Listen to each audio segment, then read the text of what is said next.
Saan? Yun. Ayun nga, oh. Kasi ano mukha niya yung panyo eh. Oh. Yan yung... Ulo. Panyo na yun. Ano? Panyong puti. Hubog pa siya, no? Oo. Alin naman siya?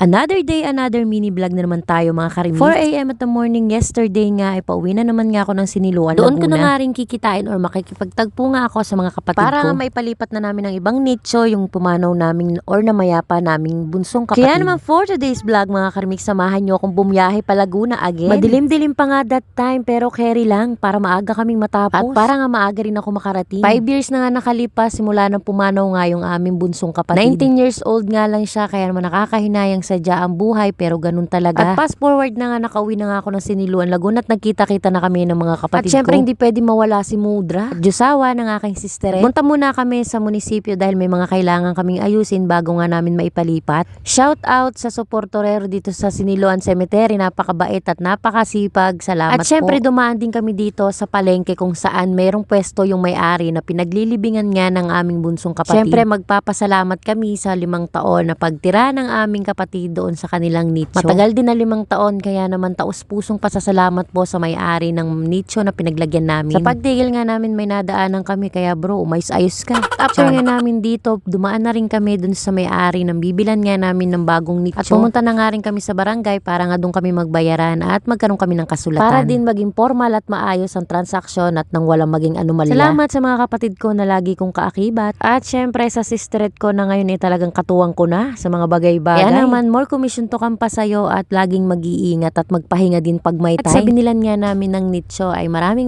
salamat din po sa inyo. Simple at maliit lamang ang malilipatan ng kapatid ko ngayon ay importante ay may sarili na siya at permanenteng mapaglilipatan. At nang makatapos nga kami ay nagpunta pa kami dito sa Pakil, sa munisipyo ng Pakil dahil kailangan namin magpabuklat ng death certificate ng kapatid ko dahil kailangan pala yun. Nga nadala ng kapatid ko at wala namang magpipicture sa Tayabas dahil nandito nga sila mag-asawa. At para nga maibsan ng gutom ito at bumili muna nga kami ng siomay rice. Naon din nga pala ng kapatid ko ang nanay ko dahil siya ang magkiklaim, hindi nga raw kami pwede. At fast forward na nga ito nga at sagsag na naman nga kaming 3 magkakapatid. Sadyang mapagod pero worth it naman at nang natapos na rin at nagkaroon din ng sariling himlayan tong aming kapatid. Nang matapos namin nga lahat, ito dumiretso na nga rin kami dito sa sementeryo at umakyat sa taas kung saan nga nakalibing yung kapatid ko. At sadya naman talagang mataas talaga at mahirap talaga kung may mga edad na at may mga sakit na sa mga buto-buto ang aakyat talaga dito. Maganda rin nga yung malilipatan niya dahil nasa baba lamang madadaanan lamang at madali naming mapuntahan. Unlike before nga na talagang pag nadaan nga kami or nauwi kami ng Siniluan ay hindi rin kami basta-basta makaakyat nga dahil nga nahihirapan nga lalo kami. Lalo nga kung nag-iisa ka lang hindi mo na naising umakyat mag-isa. Dinadaan ko na nga lang sa mga kalukuhan ng pag-akyat para hindi maramdaman ng pagod. At nang makaakyat nga kami nandito na nga kami nabutasan na nga pala to para nga daw pasingawin. Madali lang ang buhay at walang rewind mga karimix kaya naman lubos-lubosin nyo na habang buhay pa tayo. Sana naman ay hindi ako pagbawalan ni Ma'am Shimets dito sa aking video kaya naman black and white natin baka to. Makalusot.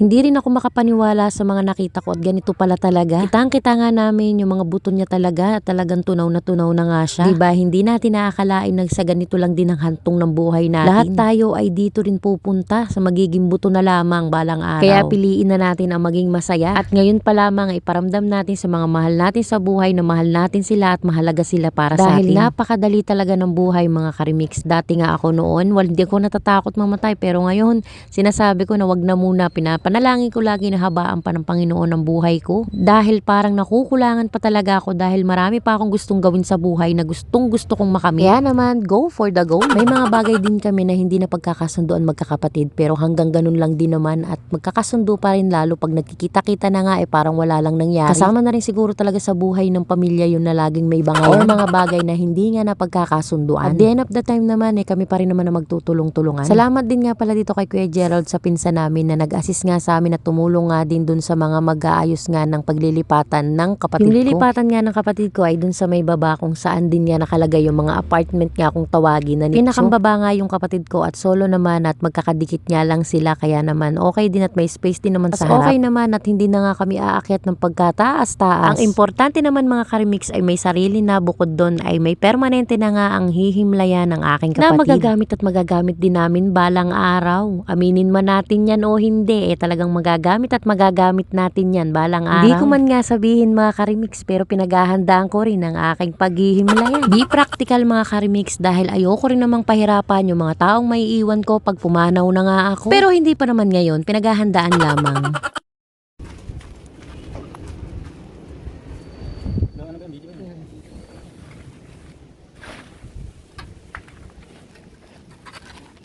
At nang makuha na nga lahat ng buto ng kapatid ko, nandito naman nga kami sa baba para nga sa ipaglilipatan nga ng mga buto ng kapatid ko. Naka-ready na nga rin para nga maipasok na lamang at maisementohan na at maikabit yung kanyang lapida. Welcome home kapatid sa bago mong bahay. Magpakabait ka sa mga bago mong neighborhood. Mapapansin nyo nga hindi naman siya ganung kalawakan or kalakihan. Pero sapat na nga yan para sa kanya at may space naman kami dito sa harap. Bibili na lang kami ng tent at saka yung mga folding na upuan. At nagkataon naman na may nililibing that time, kaya naman itong kapatid kong opa talaga man nakimerienda na dahil nagugutom na nga raw siya. Fast forward na nga natin mga karimix, after nga ng lahat na mailipat at masemento na makakain na rin kami at hindi ko na nga nabidyohan, pauwi na nga rin kami. Bago nga kami umuwi, dumaan muna kami kay nanay dahil may papadala nga siyang isda para sa amin. At yun lang muna for today's video mga karimix. Maraming salamat sa patuloy na panonood.